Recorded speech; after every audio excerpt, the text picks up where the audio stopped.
They didn't ask her name before they tied the rope. The cottonwood stood at the edge of Red Hollow like it had for 100 years, roots deep in dry Texas soil, branches wide enough to cast a shadow over half the square by late afternoon, and on that warm spring day the whole town gathered beneath it as if for a picnic instead of a reckoning. Clara Whitmore stood on a wooden crate dragged from Miller's feed store, her wrists bound in front of her, not tight enough to bruise, but tight enough to remind her she did not belong to herself anymore. And the word they kept whispering moved through the crowd like dust in the wind. Half-blood. Soft at first, then louder, then certain, as if saying it enough times could make it true. Nobody spoke of proof. Nobody mentioned the missing boy except as an excuse, and Sheriff Talbot kept his hat pulled low, boots planted in the dirt, telling himself that keeping the peace sometimes meant letting the town have its way, even when its way felt wrong. Clara's dress was plain blue cotton, sleeves rolled to her elbows from a morning spent mending shirts, and her hair, the same light brown as most of the women standing there, hung loose down her back because no one had thought to let her tie it up, and she looked smaller than her 23 years, not fragile, just tired, the way a person looks after carrying something heavy for too long. The rope rested against the bark above her shoulder, not yet pulled, just waiting, like the town itself waiting for someone else to take responsibility for. What was about to happen?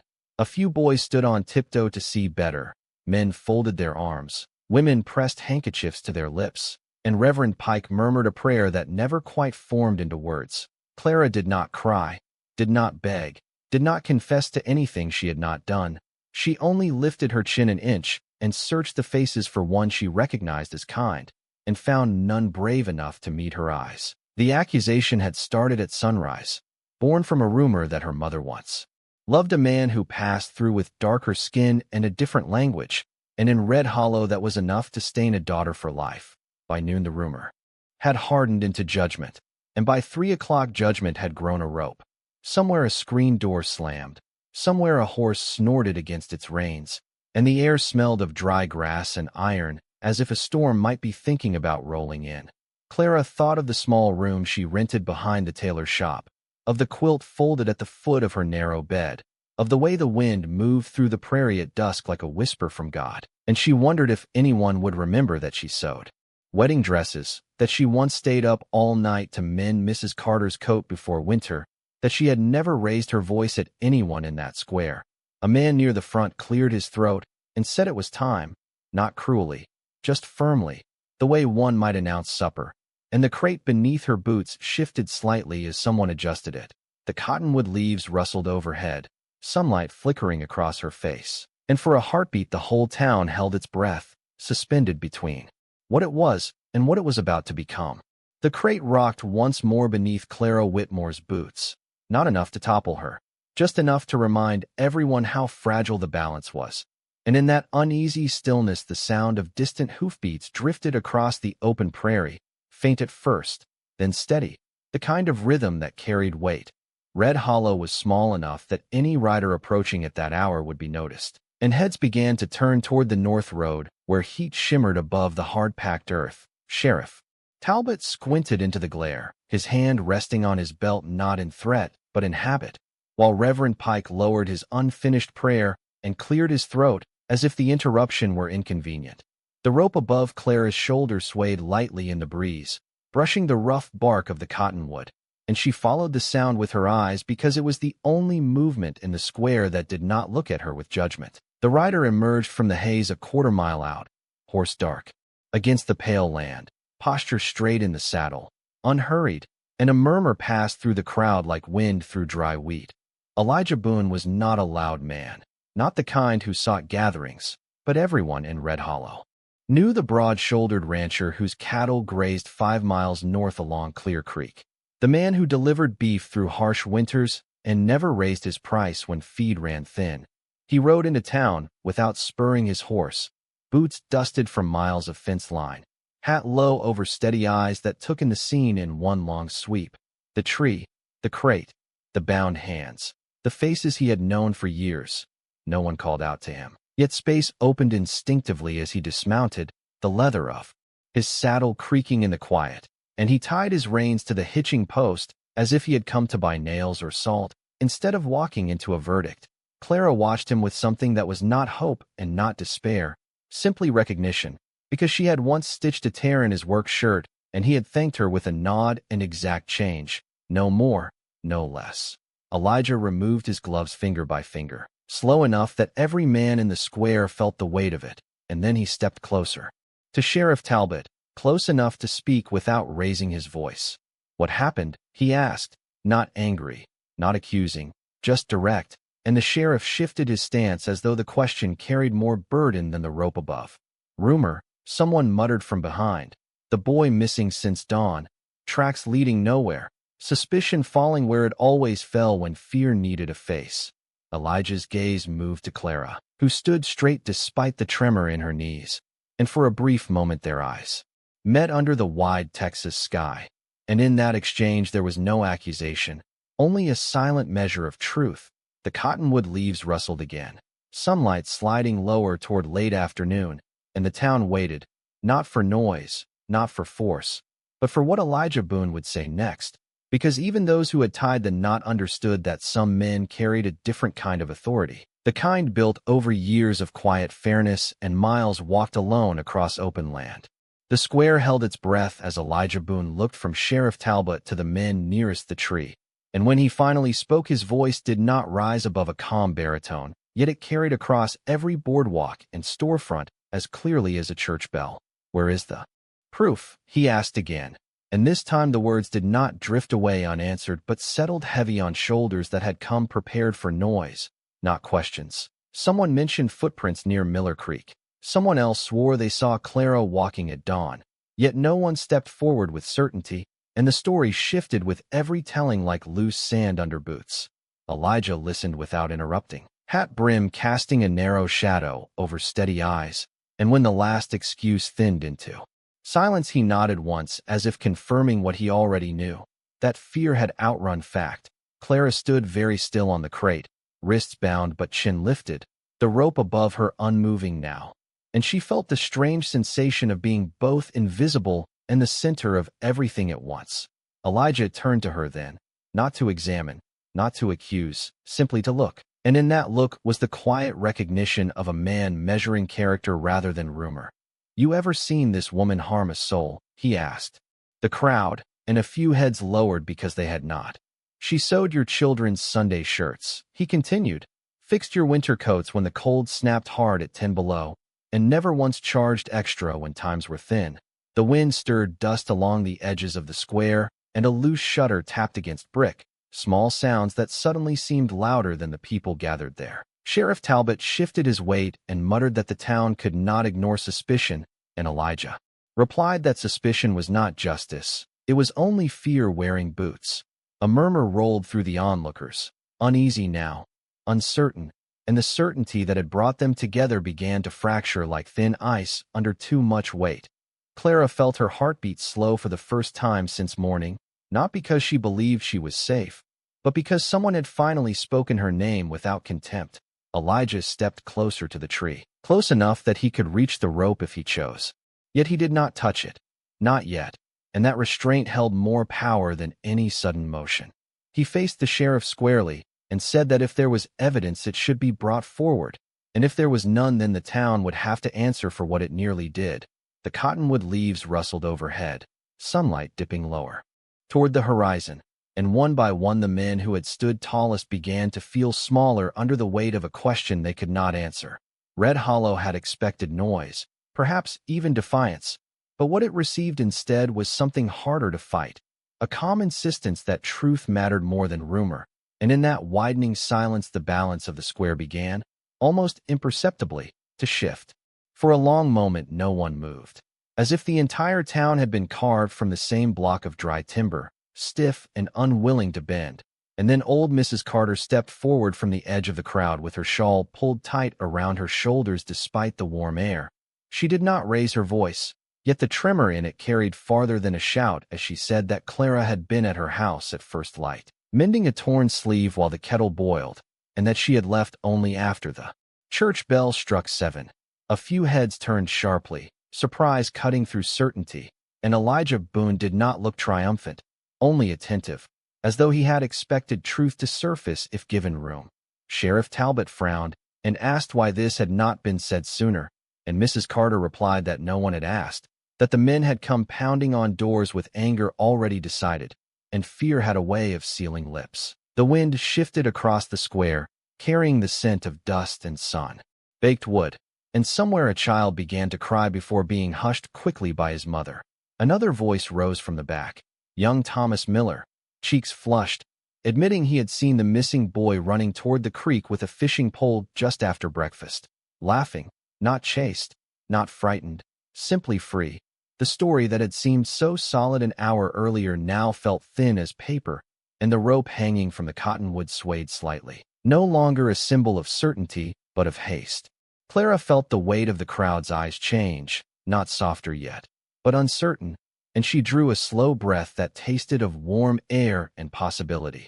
Elijah stepped closer to the sheriff, boots pressing firm into the packed earth, and said that perhaps the search for the boy ought to continue before judgment was passed, and that perhaps the town should. Remember how quickly rumor could turn neighbor against neighbor. No one argued, not directly. Yet pride lingered like heat rising off the ground, and a few men avoided meeting his gaze. Reverend Pike finally spoke with more clarity than before, suggesting that prayer without patience was only noise, and that patience was what this moment required. The crate beneath Clara's feet felt less like a platform and more like a question waiting to be answered, and Elijah reached out, not to seize, not to command, but to steady the box so it would not wobble again. He did not untie her yet, because the town had to choose what it would be without being forced, and that choice hung in the air heavier than the rope above.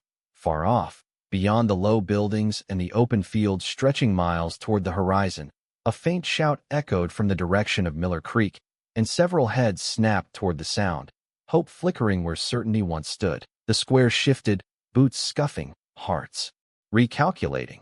And for the first time since morning the people of Red Hollow began to sense that the story they had been so ready to end was not finished at all. The shout from beyond the last row of buildings came again, clearer this time, carried on the dry wind from Miller Creek, and every head in the square turned as one. A boy's voice, high and breathless, calling for his father, and the tension that had wrapped itself tight around Red Hollow since sunrise began to loosen in one stunned, collective pause. Sheriff Talbot stepped forward instinctively, boots striking the dirt with purpose now, and from between two livery barns emerged young Samuel Miller, trousers soaked to the knee, fishing pole clutched in one hand and a string of small perch dangling from the other, confused by the size of the crowd gathered under the cottonwood. His father pushed through first, face drained of color, dropping to his knees in front of the boy, as if to confirm he was real, whole, and very much alive. The murmurs shifted tone, no longer sharp with accusation but thick with embarrassment, and the rope above Clara seemed suddenly out of place, an object that did not belong in the daylight. Elijah Boone did not smile, did not gloat. He simply looked at Sheriff Talbot and then at the men who had spoken loudest earlier, and in his steady gaze was a question none of them wanted to answer aloud. Samuel explained in quick bursts that he had followed the creek farther than usual, chasing the promise of bigger fish, and had lost track of time, unaware that his absence had ignited a storm.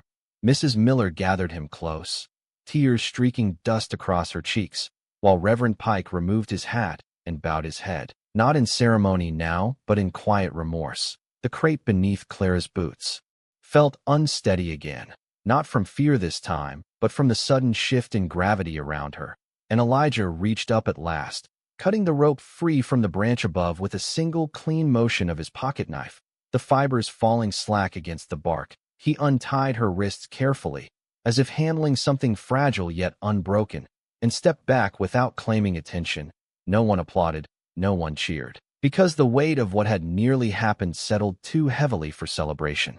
Sheriff Talbot cleared his throat and muttered that the town had acted in haste, that fear had clouded judgment, words that sounded small against the wide Texas sky. Clara rubbed her wrists gently and lowered herself from the crate with Elijah's offered hand, standing on solid ground again, the dust warm beneath her worn boots. She did not accuse, did not scold.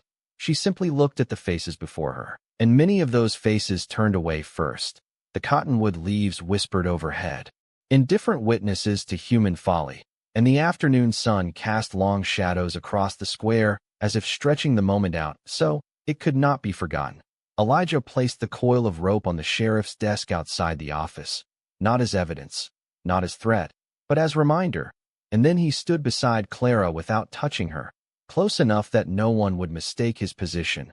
Red Hollow had gathered for judgment, but what it received instead was revelation, and in that quiet revelation, the town understood that the greatest weight was not the rope that had hung from the tree, but the shame that now rested on their own shoulders. The crowd did not disperse all at once. It thinned slowly, like fog lifting from a river at dawn, each person stepping back from the square as though distance alone might soften what had nearly been done. Samuel Miller was led home between his parents, still talking about fish and deeper pools, unaware that his absence had almost cost someone her place in the world, and Sheriff Talbot carried the coil of rope inside his office without meeting anyone's eyes. Elijah Boone remained where he stood beside Clara Whitmore, hat in hand now, the late afternoon sun painting long amber streaks across the wooden storefronts. And for a few quiet seconds neither of them spoke. Clara flexed her fingers, feeling life return fully to her hands, and the faint red marks on her wrists were less painful than the memory of the words thrown at her, words that would not fade as quickly as the dust settling around their boots.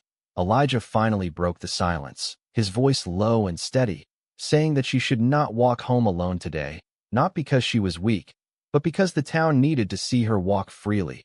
She studied him for a moment, measuring intention the way he had measured truth earlier, and then she nodded once. They crossed the square together at an unhurried pace, boots striking wood planks and packed earth in quiet rhythm, and doors that had slammed shut earlier now opened just a few inches as eyes watched from shadowed interiors. Mrs. Carter stepped out fully and pressed a small folded handkerchief into Clara's palm, whispering that fear makes fools of good people, and Clara accepted it without resentment, only with a tired grace that carried more dignity than any apology. The cottonwood behind them rustled in the warm breeze, no longer a monument to judgment but a witness to restraint. And as they passed the general store, Elijah paused to pick up Clara's dropped sewing basket from where it had been left near the steps, threads and fabric neatly arranged inside, as if waiting for ordinary life to resume. When they reached the narrow alley behind the tailor shop, the sounds of the square softened to distant murmurs, and Clara exhaled slowly, the kind of breath a person takes after standing too long at the edge of something final. She asked him why he had come when others stayed silent, and Elijah looked toward the fading horizon where his ranch lay 5 miles north, saying only that a town is measured by what it protects, not by what it fears. The words settled between them without ornament, simple and unpolished, yet firm as fence posts set deep in Texas ground. Inside the shop, the familiar scent of fabric and pressed cotton wrapped around Clara like a shield, and Elijah set the basket on her work table with careful hands. Outside, Red Hollow continued about its business, wagons rolling, doors creaking, conversations hushed but ongoing, and though the sky remained wide and unchanged, something within the town had shifted a few inches toward decency. Elijah placed his hat back on his head and turned toward the street, not waiting for thanks, not expecting praise, because the act had never been about heroism. It had been about drawing a line that could not be crossed again and leaving it there in plain sight for everyone to see. Evening settled over Red Hollow with a slow copper glow, the kind that stretched shadows long across Main Street and made every wooden building look older than it was, and Clara Whitmore remained inside the tailor shop long after Elijah Boone's footsteps faded toward the north road. She stood by the window where lace curtains stirred in the warm breeze and watched the town move as if nothing had happened, wagons rattling over ruts, lanterns being lit one by one, men tipping hats to one another. With forced normalcy, her sewing table waited with half-finished hems and neatly folded fabric, quiet proof of a life built stitch by careful stitch, and she ran her fingers over the smooth grain of the wood to steady herself. Outside, conversations softened whenever her name drifted through them, no longer sharp with accusation but uneasy with recognition, as though the town had glimpsed its own reflection and did not quite like what it saw.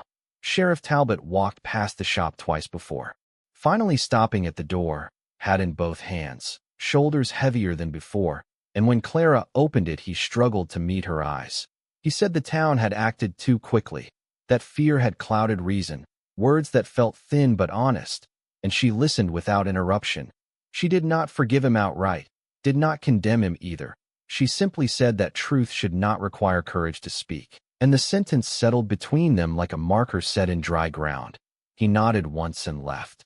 Boots slower now, carrying the weight of leadership that had nearly failed. Across the street, Mrs. Carter hung a lantern in her window earlier than usual, a small gesture, visible and deliberate, and others followed, lights appearing one by one along the boardwalk as if the town were trying to illuminate more than the coming night. 5 miles north, Elijah rode at an easy pace beneath a sky streaked with violet and gold, the prairie wide and forgiving, yet his jaw remained set, not in anger but in quiet resolve. He knew tomorrow would test Red Hollow again, not with rope or rumor, but with memory, because towns forget easily unless reminded. Back inside the shop, Clara folded the handkerchief Mrs. Carter had given her and placed it in the top drawer beside her thimble, not as a token of weakness, but as a reminder that fear can turn quickly, and so can conscience. She stepped outside at last as the first stars emerged, locking the door behind her, and stood for a moment beneath the same cottonwood that had cast its shadow over her hours earlier. The rope was gone now, the branch bare against the darkening sky, and she lifted her chin once more, not in defiance, not in pride, but in quiet claim to the space she had nearly been denied. Red Hollow breathed in the cooling air, lantern light flickering across weathered faces, and though no one spoke of it aloud, the town understood that something fragile had been spared that day, something more valuable than certainty, and that its survival depended on whether men like Elijah would continue to stand, and whether the rest would learn to stand beside them. Morning arrived clear and unashamed, sunlight spilling over the prairie and rolling into Red Hollow, as if the land itself refused to carry yesterday's shadow. And Clara Whitmore opened the tailor's shop before the church bell rang, sweeping dust from the wooden threshold with steady strokes that sounded louder in the quiet street. A few townsfolk paused as they passed, not out of curiosity now, but uncertainty, unsure whether to offer greeting or silence. And Clara gave each of them the same small nod she had always given, neither inviting pity nor displaying resentment. Inside, the familiar rhythm of needle through fabric resumed, thread pulling smooth and certain, and the ordinary sound felt like a declaration stronger than any speech. Across town, Sheriff Talbot stood beneath the cottonwood with a length of fresh rope in his hands, not to raise it, but to remove the last frayed strand still caught in the bark, and he worked carefully, as though erasing evidence of his own lapse. By noon the story of the missing boy had settled into something almost humorous, exaggerated already in retelling. Yet what remained unspoken carried more weight than the laughter. Elijah Boone rode in again just past midday with a wagon of beef for the general store, his posture unchanged, his gaze level, and he conducted his business without mention of the day before, counting coins into the clerk's palm with the same exactness he always had. Men who had shouted loudest now spoke to him with measured respect, not because they feared him, but because they recognized the steadiness that had spared them from living with something far worse than embarrassment. When Elijah stepped onto the boardwalk outside the tailor's shop, Clara was pinning a hem in the front window, and for a moment, they regarded each other through the glass, sunlight catching on the silver of his belt buckle and the small brass thimble on her finger. He removed his hat in greeting, simple and unadorned, and she opened the door to let the warm air pass between them.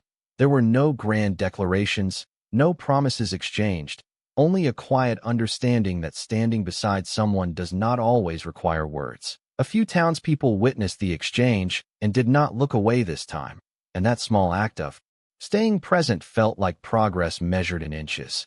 As the afternoon lengthened, Mrs. Carter brought over a basket of biscuits still warm from her oven, placing them on Clara's counter without ceremony, and Thomas Miller stopped by to apologize for his earlier certainty, his voice awkward but sincere. Red Hollow moved forward not with a trumpet blast, but with the soft scrape of chairs returned to porches and hands extended in hesitant repair. Under the wide Texas sky, the cottonwood cast its usual shade, ordinary once more, and though the branch bore a faint mark where fibers had pressed, It now held only leaves and light. Elijah mounted his horse near sunset and rode north again, 5 miles of open land stretching before him, knowing that the line he had drawn would fade unless redrawn by others when the time came. Behind him, Clara locked the shop at dusk and walked home with her shoulders straight, lanterns flickering along Main Street. And in the steady glow of those small flames Red Hollow learned, perhaps for the first time, that justice does not arrive with thunder, but with a man who refuses to step aside and a woman who refuses to bow. 3 days passed, and the town returned to its rhythm.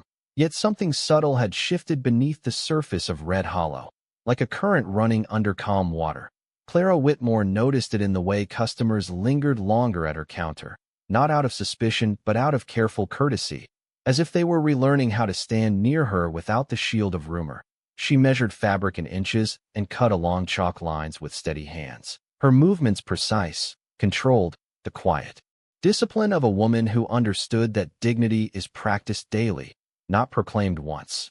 Outside, the cottonwood cast its usual wide shade across the square, and children played tag beneath it without glancing up at the branch that had nearly defined their town, while Sheriff Talbot stopped there each morning before unlocking his office, resting a hand briefly against the bark as though reminding himself of the cost of haste. Elijah Boone kept to his ranch 5 miles north, repairing fence posts loosened by last week's wind and checking water levels at Clear Creek.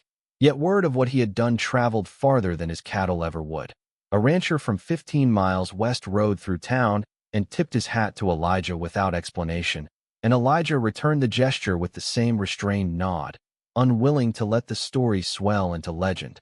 In the evenings, Clara sometimes walked the short distance to the edge of town where prairie grass met open land, the horizon stretching wide and unjudging before her, and she would stand there with the fading light on her face, breathing in air that smelled of sage and dust, reminding herself that she belonged to this land as surely as anyone. One afternoon, Reverend Pike asked her to mend a tear in the church altar cloth, and when she stepped inside the small white building, the congregation watched not with doubt, but with something close to respect, and that shift, quiet and unspoken, felt heavier than any apology. The work of repair in Red Hollow did not happen in grand meetings or shouted declarations. It happened in small acts. Coins placed fairly in her palm, doors held open without hesitation, names spoken clearly instead of whispered. Elijah rode into town again near sunset on the 4th day, not summoned, not announced, simply passing through to purchase nails. And when he dismounted near the tailor shop, Clara met him outside with a simple thank you that carried no drama. He answered that he had done only what any man ought to do, and she replied that not every man had, and they let the truth of that settle without discomfort. The sky burned orange and violet above them, stretching wide over Red Hollow, and for a moment the town seemed smaller beneath it, humbled by its own recent reflection. As Elijah mounted to leave, several townsfolk remained on the boardwalk, not pretending not to see, not turning away. And in their steady gaze there was a silent agreement forming, fragile but real, that next time fear rose like dust on the horizon, it would not be allowed to gather into a storm unchecked. The cottonwood leaves stirred gently in the evening breeze, and the branch that had once carried shame now held only light, while the town beneath it began, inch by inch, to carry something better. The following Sunday arrived with a clear blue sky stretched wide over Red Hollow, the kind of sky that forgives nothing and hides nothing, and the church bell rang steady and sure, its sound carrying across the square and out toward the open prairie. Clara Whitmore walked down Main Street with measured steps, wearing a simple cream dress she had sewn herself years before, fabric modest and well-kept, her shoulders straight beneath the morning light. Doors opened as families stepped out in their Sunday clothes, and conversations dipped when she passed, not from suspicion now, but from the weight of shared memory. Sheriff Talbot stood at the church entrance greeting townsfolk with a firm handshake, and when Clara approached he removed his hat fully, not halfway, not out of habit, but with deliberate respect. She inclined her head in return and entered without hesitation, the wooden floorboards creaking softly under her boots. Inside, Reverend Pike spoke not of sin or punishment but of discernment, of the difference between fear and truth, and though he did not mention names, every soul in the room felt the sermon land where it needed to. Elijah Boone stood near the back pew, broad frame still as a fence post set deep in clay, hat resting against his chest, eyes forward, listening without display. When the final hymn rose, voices wavered at first, then steadied, filling the small white church with a harmony that sounded fragile yet sincere. After service, townsfolk lingered outside beneath the cottonwood, children weaving between adults who no longer clustered in suspicion but spread out in open circles. Thomas Miller approached Clara again, this time with a folded piece of paper in hand, a drawing his son had made of the creek and a fish nearly as large as the boy himself. And he said that Samuel wished her to have it as thanks for the shirt she once mended. Clara accepted the drawing with a small smile, the paper warm from the boy's grip, and placed it carefully in her sewing basket. Elijah stepped down from the church porch and paused beside her, not close enough to claim attention, just near enough that presence alone spoke. Mrs. Carter remarked aloud that Red Hollow had weathered many storms, some of wind, some of pride, and that surviving both required humility. A few men nodded, boots shifting in the dust, and the agreement felt less like surrender and more like growth. The branch of the cottonwood swayed overhead, sunlight filtering through green leaves, casting dappled light across faces that looked older and wiser than they had a week before. As the crowd slowly dispersed, Elijah turned toward his horse tied near the hitching post, and Clara toward her shop, their paths parting naturally yet without distance. The town resumed its rhythm once more, wagons creaking, screen doors tapping shut, but beneath the ordinary sounds there lingered a quieter understanding that justice in Red Hollow would no longer be decided by the loudest voice, but by the steadiness of those willing to stand firm when fear tried to rise again. Autumn began to edge into the air over Red Hollow, not with frost yet, but with a thinner light that stretched longer across the prairie, and with it came the county fair, a modest gathering of livestock pens, pie tables, and a wooden platform set near the cottonwood for speeches and music. Clara Whitmore agreed to stitch new bunting for the platform, red and white strips of fabric cut in careful lengths. And as she worked late into the evenings, the steady pull of thread felt like quiet restoration. Word traveled that Elijah Boone intended to bring his best steer for weighing, not out of pride, but because the fair marked the rhythm of the year, and life had to move forward if the town meant what it now claimed. On the morning of the fair, wagons rolled in from ranches 10 and 20 miles out, dust rising in pale clouds under bright September sun, and Red Hollow swelled with voices unfamiliar yet curious. Sheriff Talbot stood straighter than usual near the entrance, greeting visitors with measured confidence, determined that his town would be known for fairness rather than rumor. Clara hung the finished bunting along the platform railing herself, fingers steady as she tied each knot, and when she stepped back the colors caught the breeze just right, rippling against the wide Texas sky. Elijah arrived near noon, reins loose in his hand, his horse moving at an easy walk, and several men approached him not to question but to converse, asking about grazing conditions and water levels at Clear Creek. Their tone held respect without deference, and evenness earned rather than demanded. Later, when the fiddler began a lively tune and children gathered near the platform, Reverend Pike announced that anyone wishing to speak about the coming harvest could step forward. There was a pause, brief and uncertain, before Clara. Felt eyes turned toward her, not with pressure but with invitation. She hesitated only a moment, then mounted the short steps, the wooden boards firm beneath her boots, and thanked the town for its recent kindness without recounting the wound. She spoke instead of shared work, of how every stitch in a garment depends on the next to hold, and how a town is much the same. The analogy was simple, plain as the fabric she used each day, yet it carried farther than ornamented words. Elijah listened. From the edge of the crowd, arms relaxed at his sides, and when she finished he did not clap first. He simply removed his hat, and others followed. The applause that rose was not loud enough to echo across miles of prairie, but it was steady, sustained, and honest. As evening settled and lanterns were lit along the fairgrounds, the cottonwood stood, watch above laughter and music, its branches moving gently in the cooling breeze. Red Hollow had gathered once beneath that tree for the wrong reason, and now it gathered for the right one. and though no one declared the town redeemed, the choice to stand together in daylight rather than divide in shadow felt like a promise made without needing to be spoken aloud.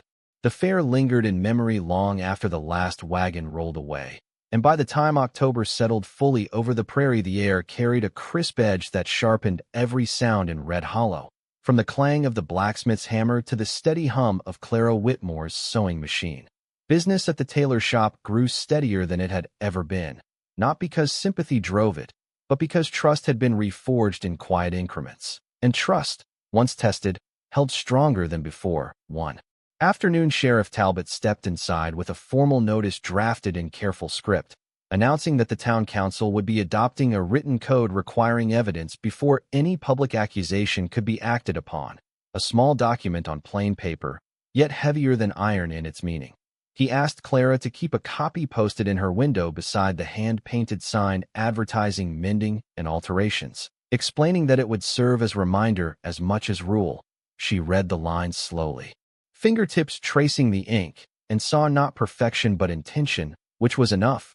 Elijah Boone rode in later that week with a sack of grain tied behind his saddle and paused when he noticed the notice displayed behind the glass, sunlight glinting across the letters. He dismounted without hurry and stepped inside, removing his hat in the familiar gesture that now carried history between them. Clara told him about the new code, and he listened with the same steady focus he gave to broken fences or thirsty cattle, weighing not just the words but the resolve behind them. He said that paper alone does not change men, but men who remember can change paper into practice, and she nodded, understanding that the work of dignity required repetition. Outside, children chalked games onto the boardwalk planks beneath the cottonwood, laughing freely, and the branch that had once cast a different shadow now framed only sky. Reverend Pike stopped by the shop that evening to collect the mended altar cloth and remarked that the town had been given a chance to see itself clearly, and clarity, though uncomfortable, was a gift. As the sun dipped low, painting the prairie in bands of gold and rust, Clara locked the shop and stepped onto Main Street where lanterns were being lit against the early dark. Elijah stood near his horse, reins in hand, and for a moment they simply shared the stillness, aware that what bound them was not obligation or spectacle, but a shared refusal to let fear speak louder than conscience. He mounted and turned north toward his ranch, 5 miles of open land stretching before him, while Clara walked home with the folded copy of the town's new code tucked safely in her basket beside her thimble and thread. Red Hollow did not declare itself transformed, did not claim virtue with raised voices, but in the steady glow of lantern light and the quiet rustle of autumn wind through cottonwood leaves, it carried forward a lesson etched deeper than any mark on bark, that justice endures not because it shouts, but because someone, at the right moment, stands still and does not step aside. Winter came softly to Red Hollow, not with sudden storms, but with a slow whitening of fence rails and a quiet frost that silvered the prairie grass each dawn, and beneath the pale sky the town moved with a steadier rhythm than it had the year before. Smoke rose in thin columns from chimneys along Main Street. Lanterns glowed warmer against the early dark, and the cottonwood stood bare now, branches etched black against the horizon like careful lines drawn by an unseen hand. Clara Whitmore kept her shop lit late into the evenings, stitching wool coats and thick flannel shirts for ranch hands preparing for colder nights, her needle moving with practiced calm, the soft scrape of thread through fabric as constant as breath. On the inside of her worktable drawer, beside her thimble and the folded handkerchief, she kept the town's written code, edges worn slightly from being read more than once, not because she doubted it, but because she believed reminders mattered. 5 miles north, Elijah Boone rode his fence lines beneath a sky the color of burnished steel, checking cattle and breaking thin ice along the creek so the herd could drink, his movements deliberate, unhurried, the kind of care that does not seek recognition. Word of that autumn day had traveled beyond Red Hollow, yet when neighboring townsfolk mentioned it in passing, Elijah only shrugged and said that a man does what he can where he stands. One evening just before Christmas, the church bell rang not in alarm but in invitation, calling families together for a simple gathering of hymns and shared bread, and Clara walked there without hesitation, her boots leaving shallow prints in a dusting of snow. inside the small, white church, faces once tight with suspicion now softened in candlelight, and when she took a seat near the aisle no one shifted away. Elijah stood near the back as he always had, hat in hand, shoulders broad against the wooden wall, and when their eyes met there was no need for words, only the quiet acknowledgement of a choice made and upheld. After the final hymn, Reverend Pike spoke briefly of seasons, of how even the harshest winter yields to spring, and how a community is tested not by comfort but by the moments when fear tempts it to forget its own principles. Outside, beneath the bare cottonwood, children laughed as they tried to catch falling flakes on their gloves, unaware that the tree had once borne witness to something far heavier than snow. Sheriff Talbot paused there before heading home, gloved hand resting against the trunk in silent pledge. Clara stepped out of the church with a small parcel of bread wrapped in cloth, and Elijah walked beside her down the lamplit street, their boots crunching lightly over frost, neither leading nor following, simply keeping pace. When they reached the corner where their paths divided, he tipped his hat, and she offered a steady smile, the kind born not of romance or spectacle, but of earned trust. The wind moved gently through the empty branches overhead, and Red Hollow, smaller than the prairie that surrounded it, yet stronger than it had been, settled into the long winter night carrying a truth learned without gunfire or grand speeches, that justice in the West does not need thunder to be heard. It needs a single steady voice, and the courage of others to stand beside it when the moment comes.